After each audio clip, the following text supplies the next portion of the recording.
Thank you very much, Gonzalo. And thank you very much, everybody. Very nice to be here in University of Vigo and this really nice campus today. And we are also privileged to visit one village in this area to take a look at the shell fisheries management. And we have a really good sense of how the local fishers and technical assistants and university people are collaborating to try to create a kind of management model that is closely fit to real local situation. And this is what we really would like to do in our project. So by the way, how many minutes do I have? 40 minutes. 40 minutes, okay. Please stop me, otherwise I can continue for all the nights tonight, so that it's my very bad habit that I cannot stop talking. So please remind me. Okay.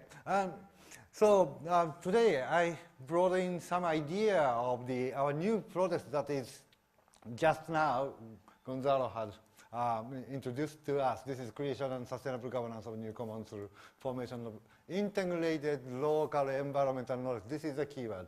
And we call it, we abbreviated it to ILEK. So I will introduce the overview of this ILEK project and preceding project in which we made a kind of network of so-called residential researchers and stakeholders collaborating with them in all over Japan. And this new project, we are also trying to gather different examples from all over the world of this residential type research, so that I'm quite sure, I'm very convinced today that your case in Galician shellfishers, apparently the TA, the technical assistants, correspond very well to our concept of residential researchers. I don't need to repeat this type of things, but at least this is a very baseline of our idea that bottom-up approaches are always important for even treating with global environmental change issues. For example, worldwide degradation of ecosystem services emerges in various areas with different reasons. And for providing solutions of this, we need something like mechanisms of stakeholder-driven solution, and also some type of knowledge base to support collaborative actions of people in each local area. So in that sense, probably we need a kind of new paradigm of science, of global environmental studies, incorporating the viewpoint of knowledge users who are on the ground, working to achieve solutions of their own problems from their own perspectives. So that we need a kind of new science to support these local actions. In the previous project, we found, it was from 2008 to September 2012, that was last year, I think. And this was supported by Japan Science and Technology Agency, and RISTEX simply means Research Institute for Science and Technology for Society. So it's a kind of social and science interaction research center, and the title is Construction of a Pragmatic Scientist Community Contributing to Stakeholder-Driven Management of Local Environment. In this project, we simply asked this question. Scientifically varied ideas and approaches are always produced and always provided to local community, but local communities does not really respect or acknowledge these type of ideas and technology, but usually they are simply ignoring these scientific advices, and such kind of problems are so common in Japan and probably outside of the world. So that usually scientists usually think that this type of phenomena is due to the lack of scientific literacy among local stakeholders. They don't understand the science, so that they cannot take an action. But it's not really true, we thought. We thought maybe problem of science itself. So scientists may produce knowledge with very limited applicability to real setting of local problems. It is usually generally right. That in each local community, they have their own constraint, their own history, their own value systems and decision-making systems. And these generally right answers are not always right in local community.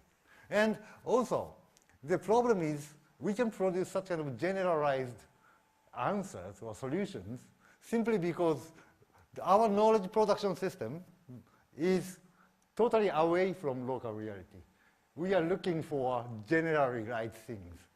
And so that often ignore local value system or decision-making processes. And that as a result, this scientific result is, as it is, very difficult for local people to accept and use. And also, we see some problem that some people, like myself, tried to produce locally applicable solutions. And it is not really a kind of good science, not obtaining high evaluation from academic communities because so specific to local situation, no generalities. And in that sense, these structures are more basic problem than the lack of scientific literacy among stakeholders. Then,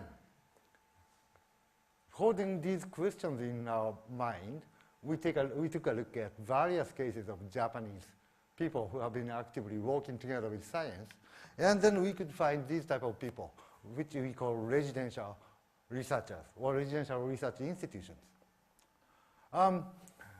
There's an example of Dr. Naoki Kikuchi from Hyogo, previously at Hyogo Prefecture Homeland for Oriental Stock. Kikuchi-san, stand up, please. Yeah, we brought real example here, okay? And then we also have Mr. Masahito Kamimura from WWF Coral Reef Conservation and Research Center. Kamimura-san, stand up, please. Yeah, this is our sample too. And also we can see these type of research center outside of Japan. For example, this is Michael Crosby from Mott Marine Laboratory in Florida. And these people are kind of dedicated researchers or dedicated institutions to in the local community. And these researchers live in the local community with the clear missions to contribute solutions of local environmental problems. And these people are blossoming everywhere now, and they are playing key roles to connect scientific knowledge and local knowledge. Probably it's really easy to understand what these residential researchers, if we can compare them to normal style of science or conventional style of science, which we call visiting type. I myself is typically a visiting researcher, living in big cities and going to, for example, rural islands in southern part of Japan to make research there as a kind of research field. And they are, of course, very important people to provide knowledge for local people to work together to do some actions towards solution of local environmental problems. But of course, they have some limitations. They only appear in the emergency of local community. Simply, when local community is in a crisis, there is something interesting for scientists. So that scientists are usually coming to such kind of community. And if the crisis becomes a bit better, then going away. And so their commitment to the local problem is very limited, only from their own scientific perspective, and limited research period and living anyway. So in that sense, they are very important actors for local community to gain scientific knowledge, but still their commitment has clear-cut limitations. But if you are living in the community, then you can have, for example, a face of scientists, providing scientific knowledge from the global viewpoint, contributing to design and practice of participatory research, bringing different specialties through your network with external scientists. This is the face of scientists of the residential researchers. At the same time, they are local residents, so that they have resident face, or stakeholder face, or knowledge users face. They are in the position to use scientific knowledge as a part of stakeholder network in the local community. They share an affection toward local nature, like you love shellfish here, and these type of things, as a resident there. And then also, they can contribute local decision-making and policies as a part of very trustable community members. So that these people have dual or even multiple identities in the community, including scientific experts. And these type of people have much more deeper commitment to the local issues and in a very good position to bring in plausible solutions or applicable solutions to each local community. Also, these people can play a very significant role as a bilateral translator of knowledge. This terminology is first coined by Michael Crosby in Florida right now when he was in NOAA in the US. But we define this bilateral translator of knowledge as such. They are scientists or specialists and at the same time a stakeholder in the community, so that residential researchers can play a role of this translator very frequently. And they can mediate, they can mediate or circulate scientific knowledge into the local community by re-evaluating or reconstructing, reorganizing these scientific knowledge from the viewpoint of local stakeholders living there. This is their role to bring in science into local community. And then they can do the different direction. They can translate the indigenous knowledge system or local knowledge system accumulated among fishermen, for example, into the scientific language and let these local practice known to the entire world, scientific world, academics. So by doing these type of bilateral translation, these people can be a kind of activator or catalyst, as Mr. Kamimura's words, to support adaptive governance and dynamic changes of local stakeholder network by translation and circulation of different type of knowledge. I just introduce you this figure, classical figure. This was proposed by Michael Crosby's new paradigm, which was in 1990s. He postulated that science has this circle, this circle of hypothesis formulation and verification and so on. This is a classical cycle of science. And there's a need of policymakers and decision makers for appropriate guidelines for them. And then he postulated this needs of translators mediating science and society through these different type of activities here. And at his period of 1990s, this arrow here was unidirectional, scientific knowledge into society. But we expanded this concept to make it bilateral, so that scientists also learn from the society.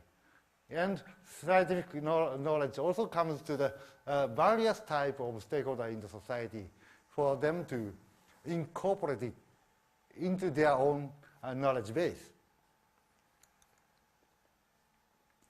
And we came up with this concept of integrated local environmental knowledge, ILEK.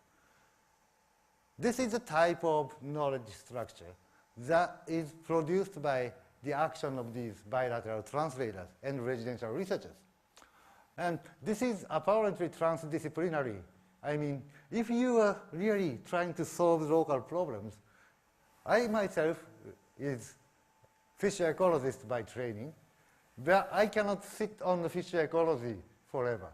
If you are really talking to local, really committed to local issues, I have to learn something about social system in this community. I have to learn value system of these fishermen, and such kind of things comes into me. And you have to be one as a kind of multidisciplinary person. You have to be a multidisciplinary person. So this type of knowledge is transdisciplinary in nature, which means not only interdisciplinary among different scientific research domains, but also closely tied with the society and stakeholders. And these are solution-oriented knowledge systems. And these are blends of science and different types of knowledge, not only indigenous knowledge, but many other types of knowledge produced in the collaborative actions with scientists and stakeholders. And their production, formation, and ILEK formation and production is very dynamic. It is changing every time by introduction and interpenetration of different knowledge systems. And this can be, or this is usually in the mind of everybody. This type of knowledge system is in everybody. Everybody has this type of knowledge system to decide what they should do. So this is a knowledge base for decision making and practice by local stakeholders. And most importantly, of course, these knowledge are not only produced by scientists, but also produced among different stakeholders. We acknowledge very tremendous and rich knowledge base among farmers or fishers, or even local companies, NGOs, or government officials. One typical example is Dr. Shin Kakuma here. Yeah, Kakuma-san, please stand up. He's a fisheries extension officer of Okinawa prefectural government, and he is a leading scientist of coral reef conservation in Japan, and internationally known. But he stays in the local government, working together with stakeholders, fishermen. And most of them, then, like Kakuma-san, is professional scientist, living in the local community, and using his own knowledge or knowledge with other people to solve local problems. So most of them are knowledge users at the same time. This is a definition of integrated local environmental knowledge. I just give you one example of typical type of ILEK production by one person in a local fisherman's cooperative. It is called Onna Village Fisheries Cooperative, and this gentleman is Mr. Yoshimihiga, and he is an employee of local fisherman's cooperative. This fisherman's cooperative is very famous in developing this seaweed, mozuku. This is our favorite food, one of our favorites. It is ridiculous food for most of non-Japanese. It's very slimy and strange seaweed. But this is their aquaculture system. Yep. This is the aquaculture system with this mozuku seaweed in a very shallow area with this artificial patch of this seaweed produce rich biodiversity within the seaweed and also very high productivity. Simply, they produce a quite nice amount of tons of this seaweed, and this seaweed dominates Japanese market of this seaweed. So they are very successful in this aquaculture technique, mariculture technique, and at the same time, they recognize the importance of, for example, land management, because there are a lot of soil runoff from the mismanagement of the land, which directly affects shallow coastal zone, including this mozuku farming areas. So they try to organize a consortium with developers and farmers. So fisheries cooperative people take a lead to organize farmers and developers to collaboratively stop the runoff of the soil from development or farmlands. So, and at the same time, they also recognize the importance of the offshore side, where rich coral reef were there, but the coral reef were seriously damaged by crown of thorn starfish. They are voracious predator of hard corals. And so they developed, again, the controlling mechanisms or controlling method of these coral predators that they say they are specialists of overfishing. So we can deplete resources. Then why don't we try to do overfish of this crown so starfish so that we can deplete these predators? So that they made a very systematic way of culling these voracious predators from the coral reefs, and they were very successful. And they developed their own population dynamics model of this crown thorn starfish, and this model is quite interesting even for us, the specialists. And then, of course, they are professional again for aquaculture, and they started to a method of aquaculture of hard corals. This is again very cutting-edge technologies, and their methods are first criticized by scientific community, but now widely accepted as a very successful case. And this is what they are doing in the shallow water. These nets are covering these young corals from the predators. And these coral culture techniques are developed for restore the coral reef environment offshore of their mozuku farming ground, so that the condition of this farming ground should be much more improved if these healthy coral reefs are living in an offshore side. And these activities led them to move further to organize this planting activity of these artificially propagated corals together with consumers in the large cities. Now they are collaborating with fisheries product companies to sell a small piece of mozuku in a large market in the cities. And if consumers buy their mozuku, then a few yen is donated for this coral reef restoration actions. And in that sense, they are simply working in a fisheries cooperative.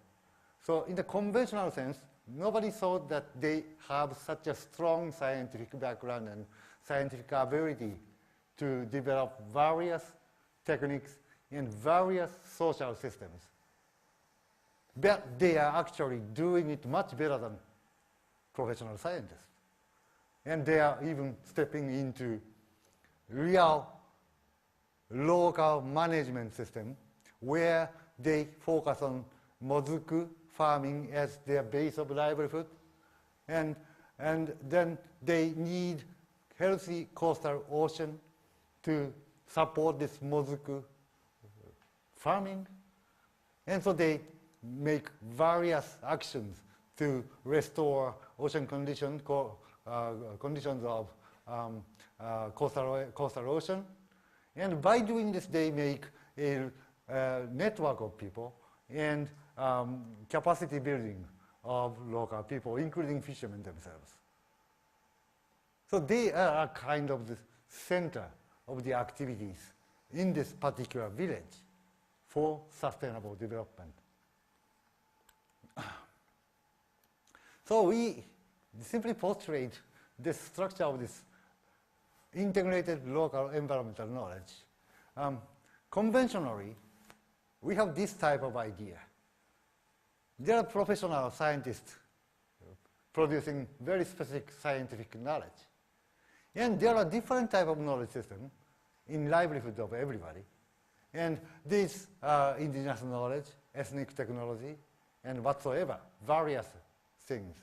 But as we saw right now from the fisheries cooperative examples, there are different type of knowledge system, like participatory research by stakeholders, knowledge production in the primary industries like farmers and fishers, companies, governments, NGOs, and all these knowledge sets are integrated to form a knowledge system.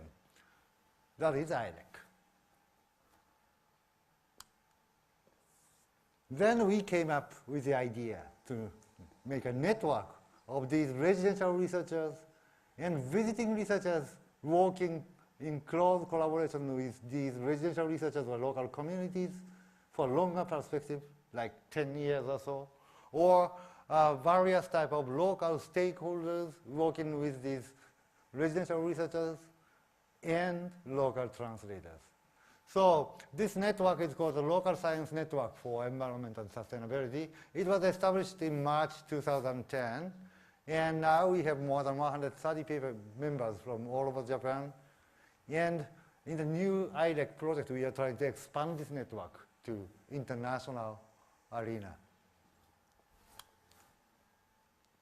So we have a very nice network in Japan of residential researchers, and we have an opportunity to develop a new research project from April 2012. It is a 5-year project, and we call it ILEK project. So this project typically aims to clarify the mechanisms of ILEK formation and also the global and local connections. I will come back to this point later. But these residential researchers can bring in global visions from the scientific point of view into local agenda. And in that sense, they are really helpful for the local communities to adapt international agenda. And later on, Professor Hiroyuki Matsuda from Yokohama National University will talk something about using these international framework for developing research capability or action capability in the local community. And also, we believe that these ILEK production and circulation and the action of these translators can result in adaptive governance of local communities by dynamic decision making in the action. And the project tried to clarify how these local stakeholders play a major role to construct sustainable society by ILEK production and translation of knowledge. And our eventual goal will be science for society, to design the science for society, and to design society making full use of these scientific results, and clarify the way forward for bottom-up solutions of global environmental problems. One example, one typical example is Mr. Masahito Kamimura. He's here. And in his case, oh no, sorry. How many minutes did I talk?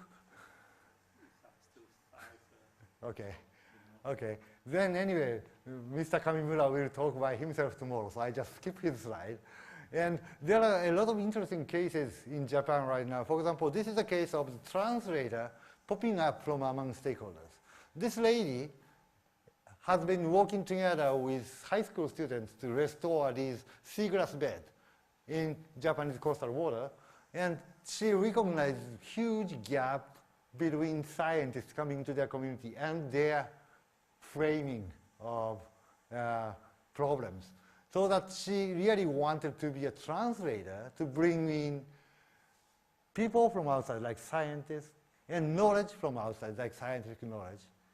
And she wanted to be a translator, and she decided to take a career path to be enrolled in a graduate school, Kyoto University graduate school, to get a kind of common language with strange scientists.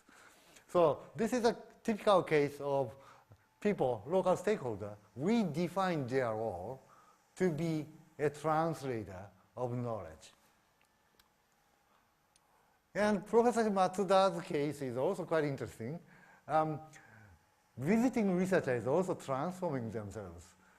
In his case and his team of scientific committee in Shiretoko World Heritage Site in northern part of Japan, they are typically a kind of scientist nominated by Japanese Ministry of Education. So their enrollment to local community is top down.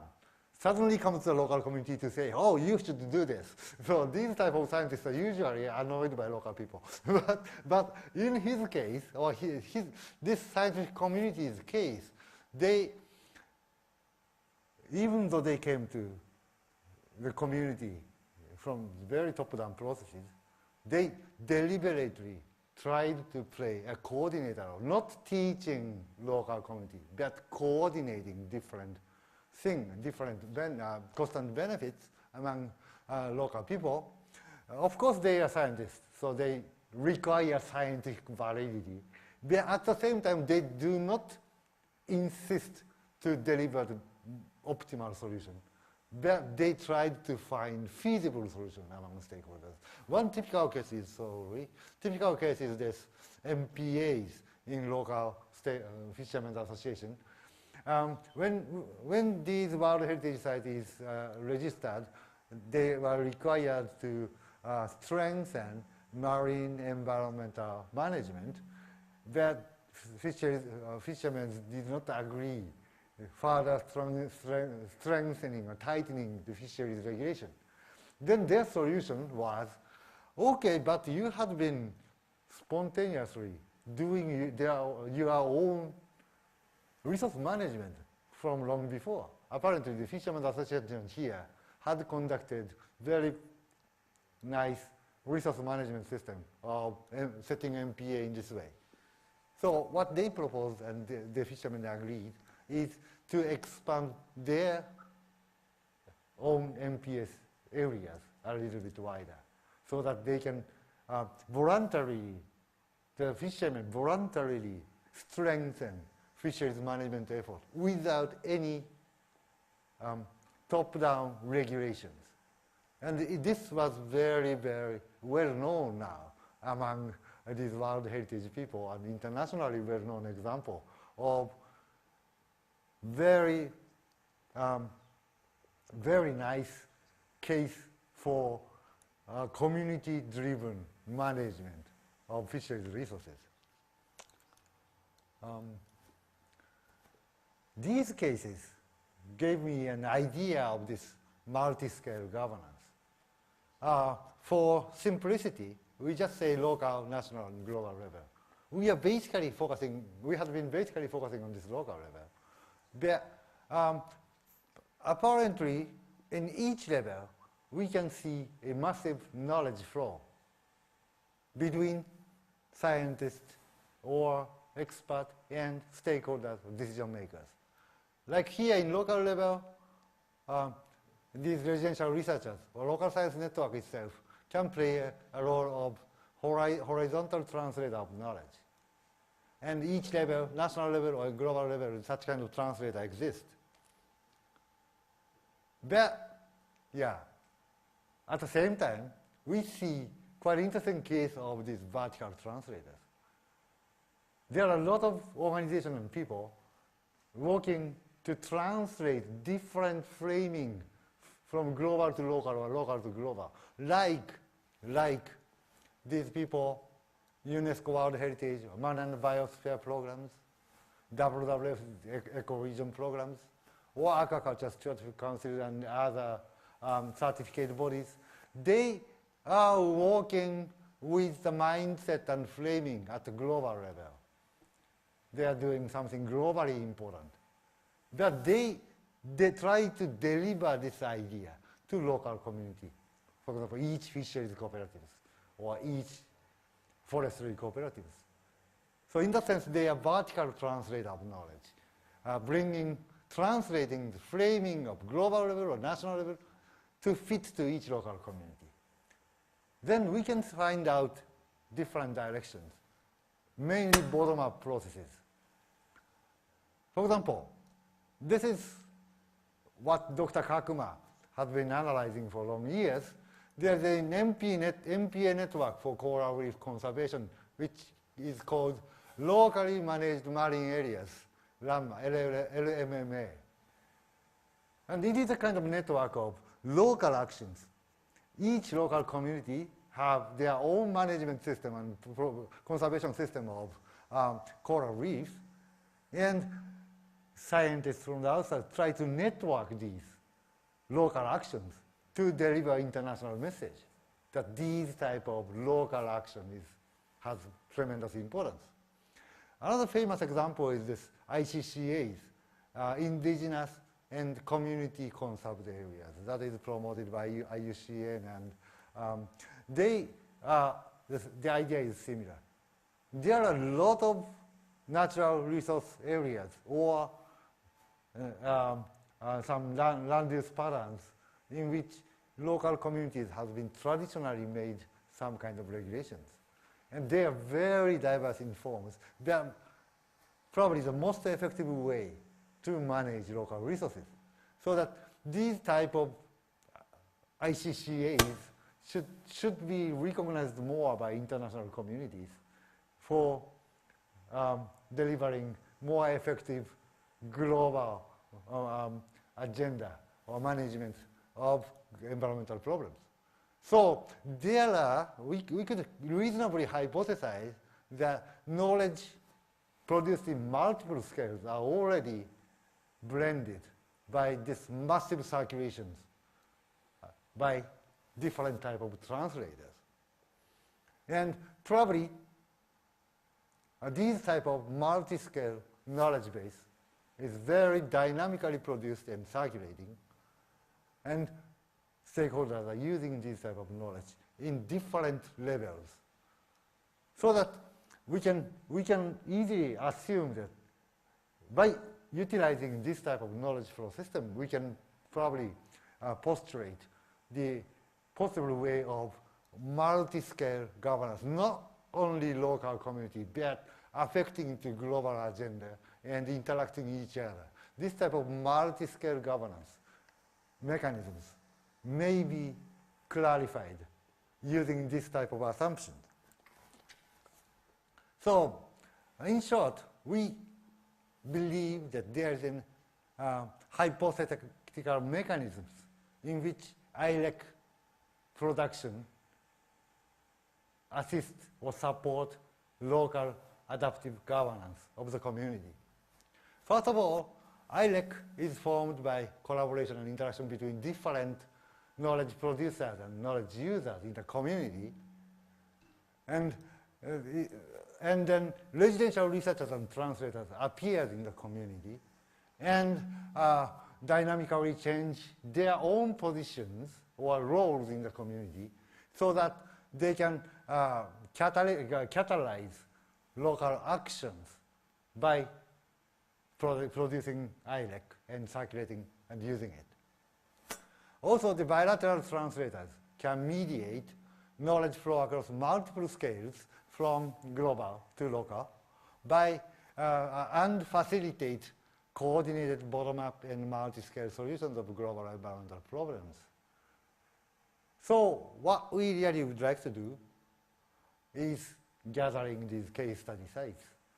And there are a lot of case studies now accumulated in our project. Actually, this is an old figure, so that we now have 61 or even more case studies all over the world. And these areas, we have a very strong commitment by our project members as in residential researchers or visiting researchers to work together with the community so that we can have a possibility to do very focused social experiments in these areas. And at the same time, we have a quite interesting potential of multi-scale interactions. In these black circle cases, there is this huge potential of some kind of global or national agents come to the local community to work together, like World Heritage Site or Manhan Biosphere programs, biosphere reserves, and such kind of things, or Ramsar Convention also. And this is our structure of research organization.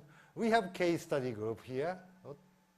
case study group here, and multi-scale analysis group, analyzing these multi-scale translators from top-down and bottom-up processes. And these are interacting each other to find out social experimental sites and design of these type of social experiments. And then also we have mathematicians and theoreticians to do theoretical modeling and analysis, meta-analysis of these different case studies. And managing group try to integrate all these results, including myself. And then we also find importance of ethical aspects of this research. We are so committed to local values or local decision makings. And apparently our commitment to the society is much more stronger than conventional science. Just sitting on a behind the scene and simply delivering the knowledge or information to local community and just leave it as it is. We are doing much more than that to get into the local community to work together with them. So there is apparently ethical issues appearing in such kind of value-oriented science. So we had the ethics of design-oriented science task force. TF means task force. And then we have Dr. Taisuke Miyauchi here from Hokkaido University is leading this environmental governance task force, which should connect this empirical side of the study here, and abstract theory and modeling by providing theory of environmental governance, theory and analysis of environmental governance. And also we have different type of task forces to try to connect these quite diverse case studies from particular viewpoints of analysis, including residential research task force and Satoumi Fisheries Resource Task Force. Satoumi concept, I just briefly explain this Satoumi concept and stop talking. Is it okay? Yep. Satoumi is a kind of Japanese concept, Japanese terminology, originally derived from Satoyama. Sato means human inhabited area, Yama means forest, and Umi means ocean.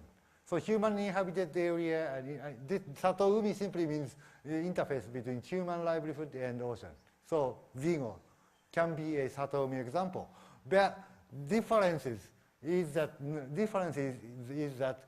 coastal, this type of Satoumi coastal social ecological system has enriched ecosystem services and biodiversity by sustainable resource use by humans. So in other words, human commitment or interaction or resource use of the ocean improve the condition of ocean in terms of ecosystem services and biodiversity. It is totally different from the idea of pristine nature has highest values or wilderness without human impact has the highest value among the nature systems.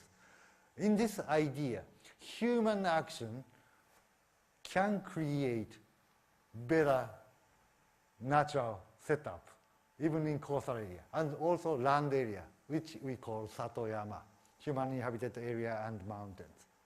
And this type of social ecological system, probably later on, Dr. Kamata will talk something about this Satoumi concept combined with residential type research to create quite new and interesting area of research right now. But anyway, this type of Satoumi has been degraded in modern Japan by loss of human-nature interactions across all over the coastal area of Japan, simply because of the lifestyle change and coastal development. And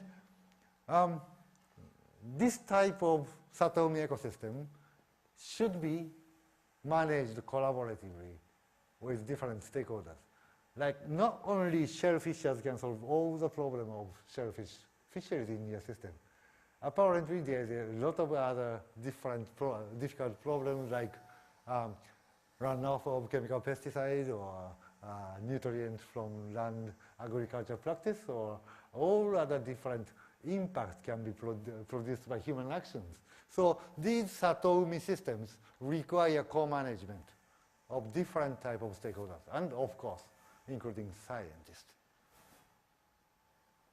So at the same time, collaborative decision-making and actions are quite important. So we believe that there is a requirement for transdisciplinary knowledge base, blending science and local knowledge or other type of knowledge system, and new paradigm of science to provide this shared knowledge among diverse stakeholders to reconnect human nature, to create Satoumi again. And we are very convinced that your technical assistants or our residential researchers can play key role in recreating these type of productive human-nature relationship, which improve natural ecosystem and social systems for sustainable development. So probably I can continue 3-4 hours more, but I just stop my talk around here, and probably I'm so happy to have your comments on my talk. Thank you very much.